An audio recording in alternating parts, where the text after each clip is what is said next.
안녕하십니까. 더불어민주당 국회의원 김경만입니다. 광주광역시 서구을은 전략공천 시장 실패구다. 유권자 선택권을 존중하는 경선 방식으로 후보자를 선출해야 합니다. 존경하고 사랑하는 강주 시민과 서구 주민 여러분, 그리고 서구의 더불어민주당 당원 동지 여러분, 더불어민주당 국회의원 김경만입니다. 저는 오늘 22대 서구을 국회의원 더불어민주당 후보자를 중앙당이 아닌 유권자의 손으로 선출해야 한다고 말씀드리기 위해 이 자리에 섰습니다. 민주당의 서구을의 민심을 외면하는 전략 공천을 행여한다면 또다시 민심의 역풍을 맞을 수밖에 없습니다. 지난 12일 민주당 공직선거 후보자 추천관리위원회 발표에 따라 현재 전국 236개 지역구 국회의원 후보자 공모가 진행되고 있습니다. 그러나 강주 서구을을 비롯한 전국의 17개 전략선거구는 오늘로 17일째 후보자 공모가 진행되지 않고 후보자 선출 방식조차 정해지지 않았습니다. 그러는 사이 서구을 유권자의 불만과 우려는 증폭되고 있습니다. 또다시 중앙당 입맛에 맞는 내리꽂기식 전략공천 선거구가 되는 것 아니냐는 볼멘 소리도 터져나오고 있습니다. 과거를 돌이켜보면 서구을은 전략공천 실패 선거구입니다. 중앙당 결정에 따라서 유권자의 선택권이 제한될 때마다 민주당은 큰 역풍을 맞았습니다. 2012년 19대 총선에서 통합진보당 오병연 후보를 서구을 단일 후보로 내세우고 민주당은 스스로 후보를 내지 않았습니다.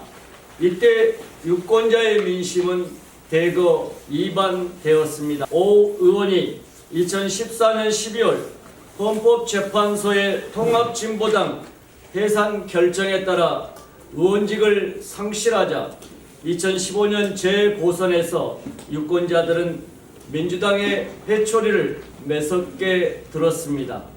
무소속 후보가 민주당 전신인 새정치민주연합의 호남 홀대론으로 표심을 얻게 되어 국회에 19대 때 입성했고 이어지는 20대 총선에서도 민주당이 전략 공천한 양양자 의원은 고배를 마셔야 했습니다. 가장 최근 전략 공천 수혜자인 양양자 의원의 경우도 마찬가지입니다.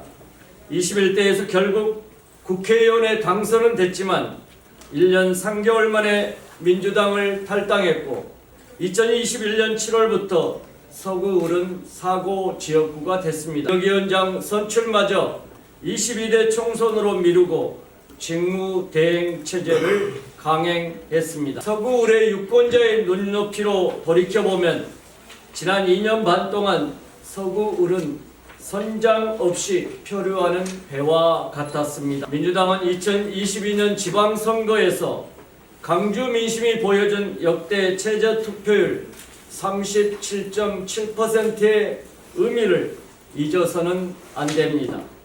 유권자가 수긍할 수 있는 투명하고 공정한 후보자 추천이 필요한 지금입니다. 더욱이 이준석의 개혁신당 그리고 이낙연 전 대표의 새로운 미래 출범에 따른 서구을 유권자의 민심 이반을 세심히 살펴볼 필요가 있습니다. 민주당 공직선거 후보자 추천관리위원회는 강주와 서구을 유권자의 민심을 충분히 반영한 후보자 선출 방식을 조속히 결정해 주시길 바랍니다. 이재명 대표께서 늘 정치는 정치인이 하는 것 같지만 사실은 국민이 하는 것이다 라고 한 것처럼 전략공천 실패의 상처가 깊은 서구을 유권자의 손으로 후보자를 선택할 수 있도록 지혜를 모아주시기 바랍니다. 감사합니다.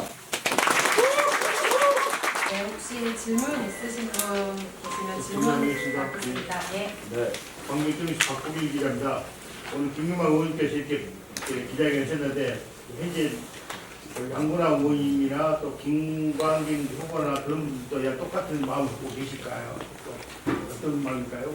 제가 기자회견할 때 혼자서 하는 것보다는 서울 후보자 3인이 같이 하시는 것이 훨씬 더 시너지 효과가 크고 대외적인 메시지가 강하다, 이런 생각을 가졌기 때문에 두 후보에게 전화를 드렸습니다. 기본적으로 이 자리에 같이 서지는 않았지만은 전략 공천에 대해서 반대한다는 기본 입장은 동일한 것 같습니다. 뭐 후보는 저보다 더 먼저 페이스북에 그 입장을 표명했고, 다만 대외적으로 이렇게 메시지를 표명하는 부분에 대해서 다소 집행부의 일원이라든지 이런 부분에서 다소 부담이 있는 것도 사실인 것 같습니다. 오히려 현직 국회의원인 또 당의 더불어민주당 비례대표 국회의원인 저 또한 많은 부담을 안고 이 자리에 섰습니다. 그렇습니다만은 제 개인의 목소리가 아니고 서울 유권자, 강주 시민의 목소리를 전달하는 것이 당에 대한 본연의 소명이다, 이렇게 생각하고 오늘 이 자리에 혼자 섰음을 말씀드리겠습니다.